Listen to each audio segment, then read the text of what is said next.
ladies and gentlemen, the President of the Republic of the Philippines, His Excellency Ferdinand R. Marcos Jr. Thank you, Sec Manny Bunuan. Please take your seats. Members of the Cabinet that are here present, of course, our hosts, the Pasay City Lone District Representative Antonio Calixto, and the Pasay City Mayor Imeldo Calixto Rubiano, AFP Chief of Staff General Romy Browner, the major service commanders here today, our newly appointed Coast Guard Admiral Caban, who is here, who has joined us for the first time.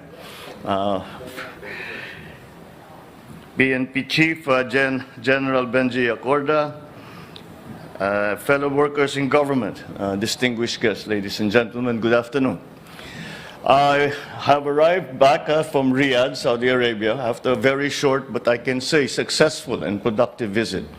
The ASEAN-GCC Summit is a landmark event, and this happened for the first time when leaders from both ASEAN and the GCC states met and discussed regional and international issues and agreed upon the future of cooperation between our two regional organizations.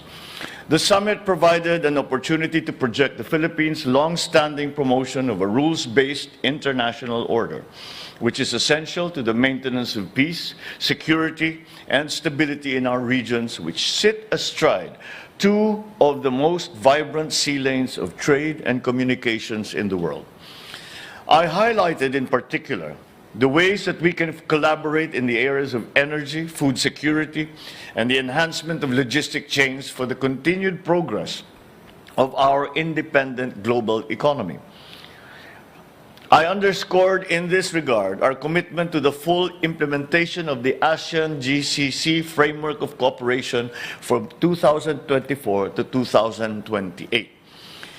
With the GCC countries home to more than 2 million hardworking Filipinos, I, of course, called for the safeguarding of their rights and of their welfare, as well as for their upskilling so as to meet the demands of the increasing digital transformation in the modern workplace. The summit also provided ASEAN and GCC leaders an opportunity to convey their views on the ongoing conflict in Israel, in Gaza. I shared our hope for peace and that it should prevail, and for the welfare and safety of civilians to be upheld in accordance with international humanitarian law. During the Saudi-Philippine Business Roundtable meeting, we witnessed the signing of a memorandum of understanding between EEI Corporation and Samsung Engineering NEC Corporation Limited, or SENEC. SENEC is a joint venture between Samsung Engineering and Al Rushaid Petroleum Investment Corporation.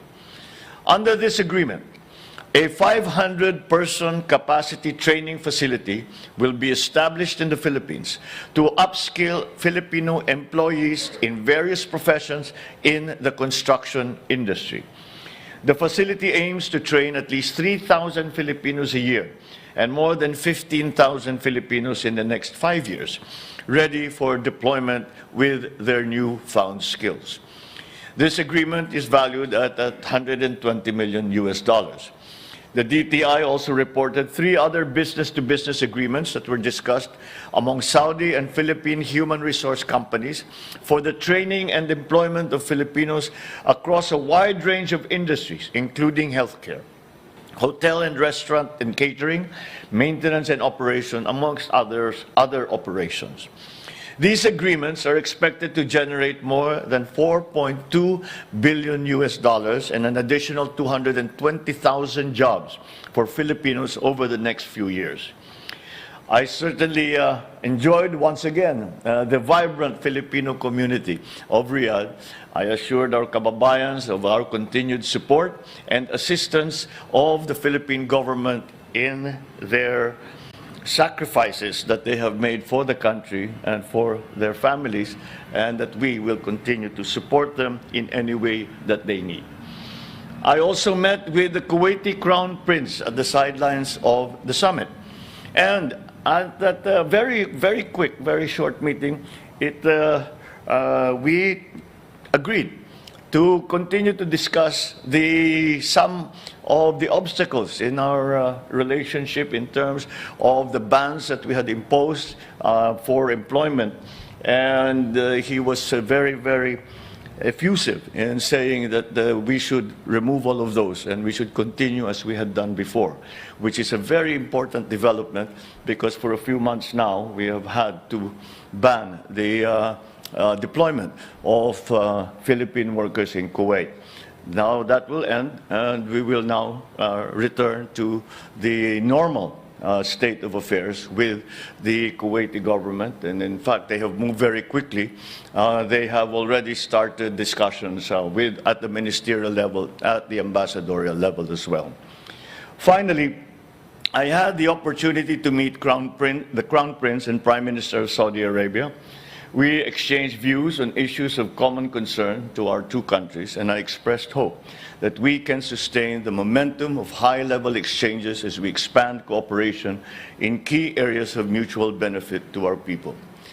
It was very encouraging because the Crown Prince made it very clear that the Filipinos that are working in Saudi Arabia, and we are approximately 760,000, and we will soon be approaching close to 1 million, and this is only in the Kingdom of Saudi Arabia. It was very encouraging because the Crown Prince made it very clear to me that the Filipinos will play a very important part in the continuing growth of their economy. And there is a new aspect to our relationship with Saudi Arabia, whereas before, essentially, it was just for employment, and we sent our people OFWs. Now, they have extended that relationship and say that it is time that they bring investment to the Philippines and to support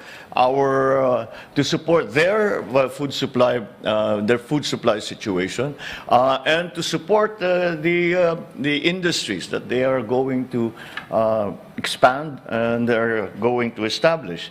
And so whereas before it really was, you could have described it as a one-way street. We were sending workers to Saudi Arabia.